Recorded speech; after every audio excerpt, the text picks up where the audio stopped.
మహేశ్వరి నిన్నే రా. అది అది నా మాట విను.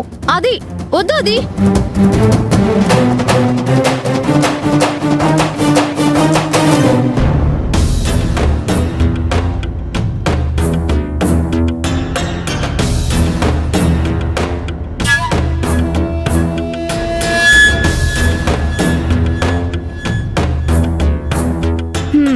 తండ్రి కూతుళ్ళేంటి మొహాలు అలా పెట్టుకున్నారు? కాస్త నవ్వుతూ సంతోషంగా ఉండండి. పెళ్లికొచ్చిన నలుగురు మిమ్మల్ని ఇలా చూస్తే ఏమనుకుంటారు?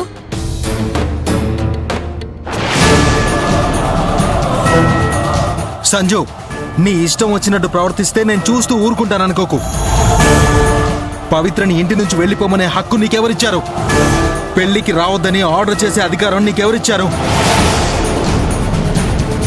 పవిత్ర నీకేం చెప్పి పంపిందో నాకు తెలీదు, కానీ నేను మీ ఇంటికి కాబోయే కోడల్ని.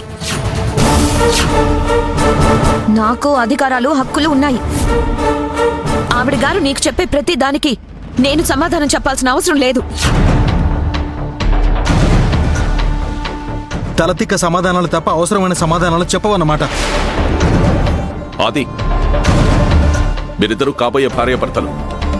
ఎవరో చెప్పిన మాటలు విని నా కూతుర్ని నిలదీయడం కరెక్ట్ కాదు. చెప్పిన మాటలకు కాదంకలు, జరిగిన నిజానికే నిలదీస్తున్నాను.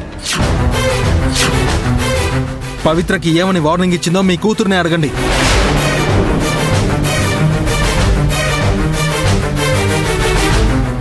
అందుకు సాక్ష్యం కావాలంటే ఇదిగో ఈ మహేశ్వరిని అడగండి.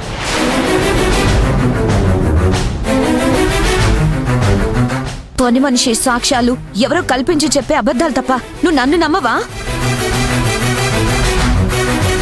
నా మీద నీకు నమ్మకం లేదా? నమ్మకం అనేది నువ్వు ప్రవర్తించే తీరును బట్టే ఉంటుంది.